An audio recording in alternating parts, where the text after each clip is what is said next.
तो जो गेट खोलने वाले व्यक्ति हमारे सिक्योरिटी के पर्सन है, जिनको सेंट्रल सरकार पैसा दे रही है, सर वो कमाएंगे 45,000। जो नेट JRF क्लियर करके PhD होल्डर होगा हमारा डोगरा व्यक्ति, हमको पढ़ाते हुए दिखाई देगा, उसको 800 रुपया पर लेक्चर आवर आप देने का काम करोगे। कि जो डोगरा व्यक्ति ने 12वीं की है, 12वीं के बाद वो इसका आपने ग्रेजुएशन की, मास्टर की, उसके बाद जाके PhD की, नेट JRF क्लियर किया, सर उस व्यक्ति को जिसको एक्सपीरियंस है, उनको आप कहने का काम कर रहे हो कि हम आपको 800 रुपया पर लेक्चर देंगे।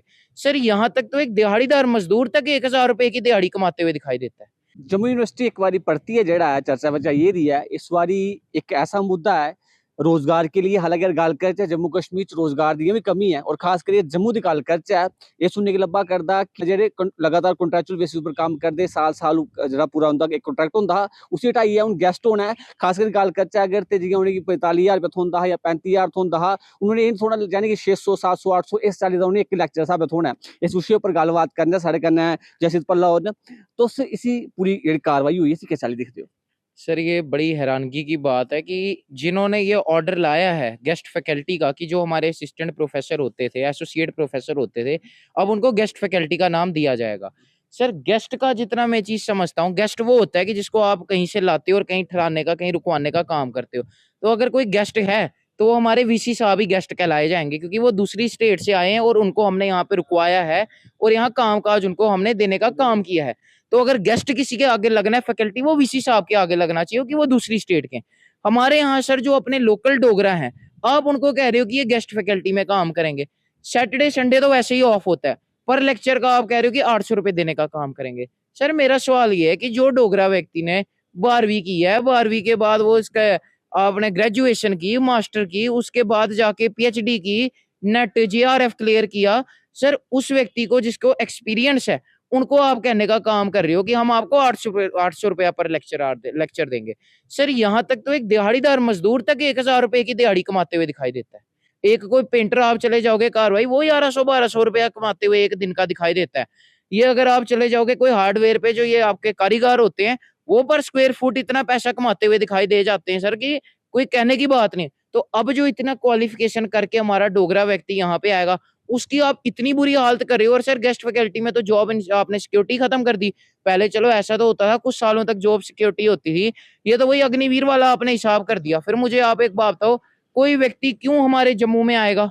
जम्मू में आने के बाद सर क्यों यहाँ पे पढ़ाई करते हुए दिखाई देगा, नेट JRF करते हुए दिखाई देगा? तो सबसे पहली बात, अगर किसी के आगे गेस्ट लगाना है, वो VC के आगे लगाओ, क्योंकि सर 3 साल उनको हो गए, 3 साल वापिस एक्सटेंशन दी गई। एक्सटेंशन देना ये हो गया कि आपने उनको रुकवाया है, तो रुकवाने वाले व्यक्ति को गेस्ट कहा जाता है। तो वो तो VC साहब के आगे लगना चाहिए, जो हमारे यहाँ पे छात्रों को पढ़ाने का काम कर रहे हैं। इतने साल से सर स्कॉलर लगे हुए हैं, कोई दूसरा की इलेक्शन जीते हुए हैं, सर उन व्यक्ति को आप लगा रहे हो कितने में? 800 रुपए दिहाड़ी। आप सर चले जाओ यूनिवर्सिटी के बाहर, जो सर सिक्योरिटी अफसर जो गेट खोलते हुए दिखाई देते हैं ना, जिनको सेंटर के यहाँ से तनख्वाह लगे हुए मिलती है, सर उनकी तनख्वाह 45,000 50,000 रुपए के करीब है सर। तो जो गेट खोलने वाले व्यक्ति हमारे सिक्योरिटी के पर्सन है, जिनको सेंट्रल सरकार पैसा दे रही है, सर वो कमाएंगे 45,000। जो नेट JRF क्लियर करके PhD होल्डर होगा हमारा डोगरा व्यक्ति, हमको पढ़ाते हुए दिखाई देगा, उसको 800 रुपया पर लेक्चर आवर आप देने का काम करोगे सर ये। और अच्छा, जिन्होंने ये कानून को प्रपोज किया है, सर वो व्यक्ति कौन है? वो व्यक्ति वो हैं जिनकी उम्र जैसे 62 ईयर रिटायर होती है। इनका एक कानून ले आया जाता है कि अब 62 में नहीं, अब 65 ईयर में प्रोफेसर को रिटायर किया जाएगा। सर जो खुद लोग एक्सटेंशनों पे हैं, VC साहब हमारे एक्सटेंशन पे हैं, तो वो अब डिसाइड करेंगे कि कौन व्यक्ति कच्चा रहेगा, कौन व्यक्ति पक्का रहेगा। सर ये कानून हमको समझ नहीं लग रहा। हमारा स्पष्ट रूप से कहना है कि अगर तो ये काला कानून जो है कि गेस्ट फैकल्टी का, ये वापस नहीं लिया जाएगा, मैं जैसे तो बल्ला ओपन यहाँ पे कहना चाहूंगा सर, हम यहाँ पे काले झंडे लगाते हुए दिखाई देंगे। जम्मू विश्वविद्यालय को हम काले झंडे से भर देंगे, क्योंकि ये काला कानून है और इसकी हम मुखालिफत करते हुए दिखाई देंगे। हमको नहीं चाहिए ये गेस्ट फैकल्टी, हमको जो अपनी डोगरा फैकल्टी है पक्के मुलाजम चाहिए। ये तो वही डेली वेजर वाला हिसाब हो गया। वो बेचारे तब से प्रोटेस्ट कर रहे हैं, और अब ये क्या कर रहे हैं सर, जो हमारे यहाँ कंट्रैक्चुअल पे लगे हैं उनको फोन किया जा रहा है प्रोफेसर के द्वारा, जो VC के क्लोज्ड एड है उनसे सर धमकी दी जा रही है कि अगर तो आप प्रदर्शन करोगे, आपको हम अभी ही नौकरी से निकाल देंगे। तो सर ये तानाशाही से भी बढ़कर ऊपर चीज है कि VC साहब अगर हम सर डोगरा नहीं ना चाहें, हम वीसी साहब को लिट्टी चोखा तक ना बेचने दे जम्मू विश्वविद्यालय में। ये यहाँ पे आके बैठ के रीवेल का मुद्दा गरमाया, गाड़ी का मुद्दा गरमाया, जम्बू लोचन एक व्यक्ति नीचे गिर जाता है, वहां पे वैन होती है, एम्बुलेंस होती है, लेकिन चलाने वाला व्यक्ति, सर उन मुद्दों के बाद भी वीसी साहब यहाँ रहे ना, ये डोगरा लोगों की एक एहसान वाली बात है। तो आप यहाँ डिसाइड नहीं कर सकते कि भाई कौन व्यक्ति गेस्ट का रहेगा नहीं रहेगा। और हम ओपन कहना चाहेंगे सर, अंग्रेज हमारे हिंदुस्तान पे राज नहीं कर सकते थे अगर हिंदुस्तानी कुछ लोगों ने अपना समर्थन नहीं दिया होता।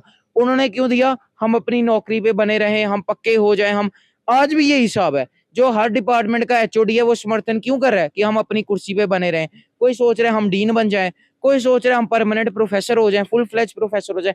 सर ये जो कायर है ना, जो व्यक्ति इस कानून पे समर्थन नहीं देगा, गेस्ट फैकल्टी के ऊपर अपने डोगरा असिस्टेंट प्रोफेसर एसोसिएट का समर्थन नहीं, सर इधर में एक काली तस्वीर, इधर में एक तस्वीर लगाने का काम करूंगा और ऊपर हम गद्दारों का नाम लिखने का काम करेंगे।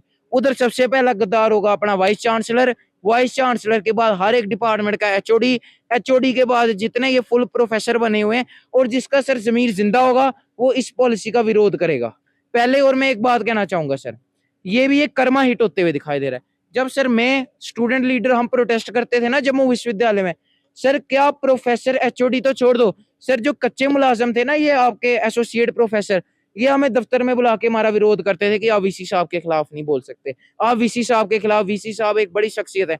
और सर आप कर्मा, वक्त का पहिया एक जैसा नहीं रहता।